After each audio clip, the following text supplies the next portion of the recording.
Hello friends, welcome to target online exam. आज हम discuss करेंगे साइंस। ये सभी क्वेश्चन बीपीएससी के द्वारा पूछे गए हैं, तो आप लोग वीडियो को लास्ट तक जरूर देखिएगा। और चैनल पर पहली बार है तो प्लीज आप सब लोग चैनल को सब्सक्राइब करके बेल आइकन प्रेस कर लीजिएगा, इससे नोटिफिकेशन आप सभी को मिलता रहेगा।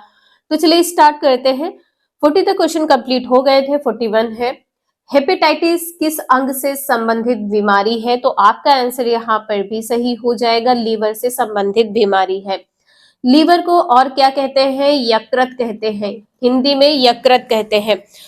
यकृत के कुछ कार्य हैं जो आपके एग्जाम में पूछे भी गए थे। यकृत का कार्य क्या होता है? पित्त का श्रवण करना, पित्त रस का श्रवण करना, पित्त का श्रवण करना। सेकंड पॉइंट है उत्सर्जन करना। उत्सर्जन में लिख लीजिएगा यूरिया का संश्लेषण करती है।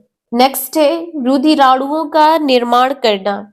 नेक्स्ट पॉइंट है विटामिन का संश्लेषण करना। अगला पॉइंट है संचय करना, स्टोरेज करना। नेक्स्ट है सूर्य की किरण पृथ्वी पर कितनी देर में आती है? तो यहाँ पर आपका आंसर क्या सही हो जाएगा? 8 मिनट 16.6 सेकंड। सूर्य से पृथ्वी की औसत दूरी क्या है? सूर्य से पृथ्वी की औसत दूरी, ये भी क्वेश्चन पूछा गया है। औसत दूरी है 14.9 करोड़, 14.9 करोड़ किलोमीटर, 9 करोड़ किलोमीटर। एक प्रकाश वर्ष बराबर क्या होता है? एक प्रकाश वर्ष बराबर होता है 9.46 गुणे 10 की पावर 15 मीटर। नोट कर लीजिएगा, ये भी क्वेश्चन आपका पूछा गया है। और एक पारसेक बराबर क्या होता है? एक पारसेक बराबर कितना होता है? 3 गुणे 10 की पावर 16 मीटर। नेक्स्ट है इंद्रधनुष के 7 रंगों के बीच का रंग कौन सा है? 7 रंगों के बीच का विबग्योर, आप सभी ने पढ़ा है विबग्योर, ठीक है। तो बीच का रंग यहाँ पर क्या हो जाएगा? ग्रीन हो जाएगा। यहाँ पर बीच का रंग ग्रीन हो जाएगा। आपका आंसर यहाँ पर भी सही है, हरा। यहाँ पर ध्यान रखिएगा लाल रंग में प्रकाश की जो तरंगदैर्घ्य होती है वो सबसे अधिक होती है। लाल रंग में प्रकाश तरंगदैर्घ्य सबसे अधिक होती है। और सबसे कम किस में होती है? सबसे कम होती है बैंगनी रंग में, सबसे कम बैंगनी रंग में होती है। नेक्स्ट है कोबाल्ट 60 के किस किरण का प्रयोग कैंसर के निदान में किया जाता है? तो यहाँ पर बी आंसर सही हो जाएगा, गामा किरण, गामा किरण। कोबाल्ट 60 एक रेडियो एक्टिव समस्थानिक है।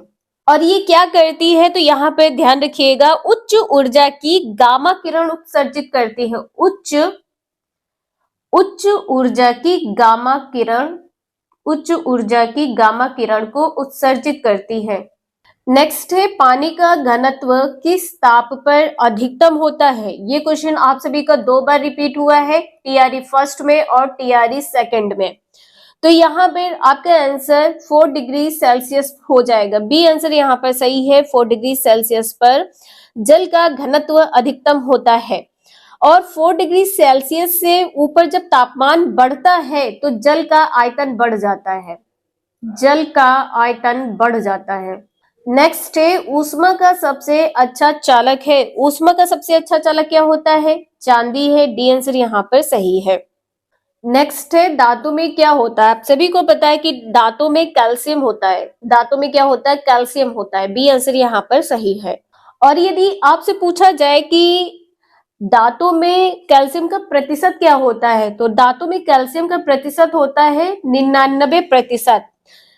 सबसे अधिक कैल्शियम कहां पर पाया जाता है? दांतों में पाया जाता है। सबसे अधिक कैल्शियम पाया जाता है दांतों में और हड्डियों में। दांत और हड्डियों में सबसे अधिक कैल्शियम पाया जाता है, तो आप लोग इसे ध्यान रखिएगा।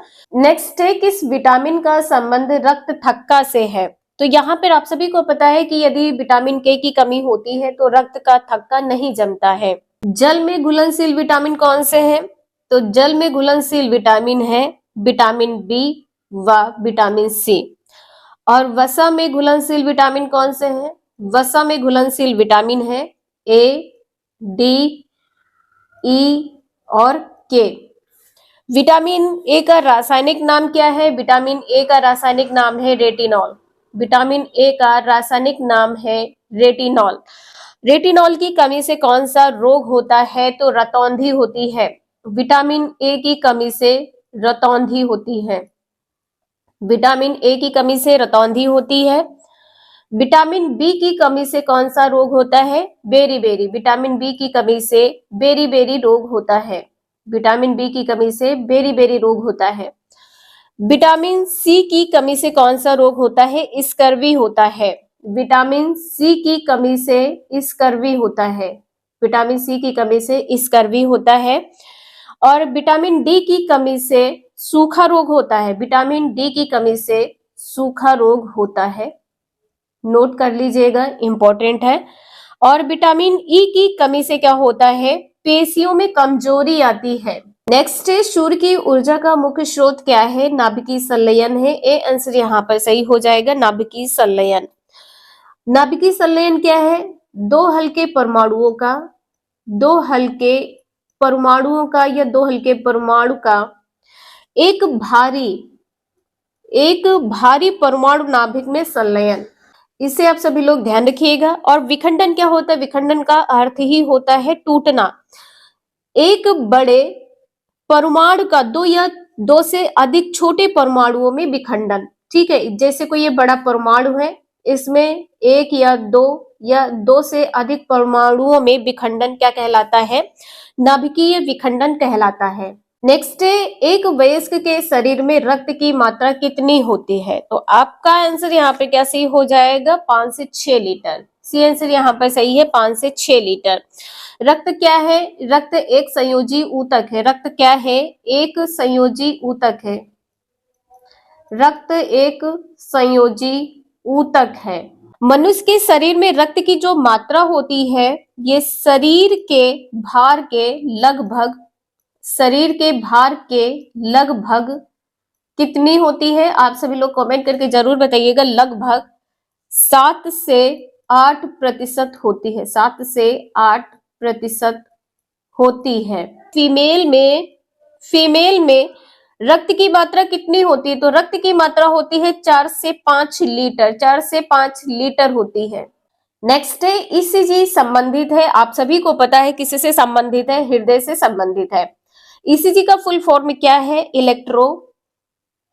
इलेक्ट्रोकार्डियोग्राफी। आपके एग्जाम में पूछा जा सकता है, तो आप लोग इसे नोट कर लीजिएगा। जो हृदय की धड़कन होती है, किसकी वजह से होती है? तो यहाँ पर नोट कर लीजिएगा, विद्युत आवेग की वजह से होती है। नेक्स्ट है, पुरातन अवशेषों के कालक्रम का निर्धारण किस पद्धति से होता है? तो यहाँ पर बी आंसर सही हो जाएगा, C14 यहाँ पर आंसर आपका सही हो जाएगा।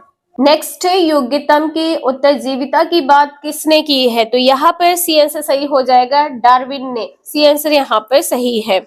1858 ईस्वी में क्रम विकास का सिद्धांत दिया है। क्रम विकास का सिद्धांत किसने दिया है? डार्विन ने दिया है। नेक्स्ट है, कंप्यूटर शब्दावली नहीं है। तो यहाँ पर आपका आंसर डी सही हो जाएगा, क्रायोजेनिक। डी आंसर यहाँ पर सही है। और क्रायोजेनिक किससे संबंधित है? तो यह संबंधित है भौतिक शास्त्र में एक इंजन से संबंधित है। कंप्यूटर शब्दावली से कौन संबंधित है? तो कोर्टरॉन संबंधित है, सीपीयू है, मॉडेम है। नेक्स्ट है, edu.in. संबंधित है। तो आप सभी को पता है एजुकेशन, edu किससे संबंधित है? शिक्षा से संबंधित है। सी आंसर यहाँ पर आपका सही है। .in किससे संबंधित है? .in संबंधित है इंडिया से। ठीक है, .in संबंधित है इंडिया से। और अस संबंधित है यूएस है। किससे संबंधित है? अमेरिका से संबंधित है। इंपॉर्टेंट है, ध्यान रखिएगा। और .cn किससे संबंधित है? CN संबंधित है चीन से। .cn संबंधित है चीन से, इंपॉर्टेंट है, ध्यान रखिएगा। और .biz किससे संबंधित है? व्यवसाय से संबंधित है। लवण से संबंधित पूछे जाने वाले इंपॉर्टेंट क्वेश्चन है, तो आप लोग यहाँ पे ध्यान रखिएगा। लवण कैसे होते हैं, तो ये प्रायः ठोस होते हैं। लवण प्रायः ठोस होते हैं, लवण प्रायः ठोस होते हैं, और जो इनका गलनांक व क्वथनांक होता है यह उच्च होता है। गलनांक व क्वथनांक उच्च होता है। लवण जो होते हैं यह जल में घुलनशील होते हैं। लवण जल में घुलनशील होते हैं। आप सभी लोग नोट करते हुए चलिएगा। और जो लवण का जलीय विलयन होता है, जो जलीय विलयन होता है, जलीय विलयन विद्युत का सुचालक होता है। जलीय विलयन विद्युत का सुचालक होता है।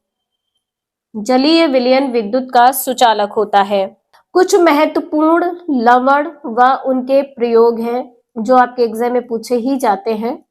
तो यहाँ पर आप सभी लोग ध्यान रखिएगा, सोडियम क्लोराइड का प्रयोग किसमें किया जाता है? सोडियम क्लोराइड का प्रयोग किया जाता है नमक में। सोडियम क्लोराइड का प्रयोग किसमें किया जाता है? नमक में। सोडियम क्लोराइड का रासायनिक सूत्र क्या होता है? NaCl। इसके बाद में सोडियम हाइड्रोक्साइड, सोडियम हाइड्रोक्साइड, इसका प्रयोग किसमें किया जाता है? कास्टिक सोडा में। इसका प्रयोग किया जाता है कास्टिक सोडा में। यह भी पूछा गया क्वेश्चन है। और इसका रासायनिक सूत्र क्या होता है? NaOH। NaOH होता है। इसके बाद में एक क्वेश्चन आपका पूछा गया था पोटेशियम नाइट्रेट का। पोटेशियम नाइट्रेट, ये भी क्वेश्चन आपका इंपॉर्टेंट है, तो इसे आप सभी लोग ध्यान रखिएगा। Potassium nitrate KNO3। KNO3 इसका उपयोग किसमें किया जाता है? आतिशबाजी में, गन में किया जाता है। गन पाउडर में, गन पाउडर में किया जाता है और आतिशबाजी में किया जाता है। और आतिशबाजी में इसका प्रयोग किया जाता है। एक क्वेश्चन आपका पूछा गया था फिटकरी का रासायनिक सूत्र क्या होता है? तो आप लोग लिख लीजिएगा K2SO4 इंटू Al2SO4 का होल थ्राइस इंटू 24H2O। सूत्र आप लोग जरूर ध्यान रखिएगा, रासायनिक सूत्र है। आज के लिए इतना ही, मिलते हैं नेक्स्ट क्लास में। वीडियो यूजफुल लगे लाइक करें, चैनल को सब्सक्राइब करें एंड शेयर करें। Thank you for watching this video.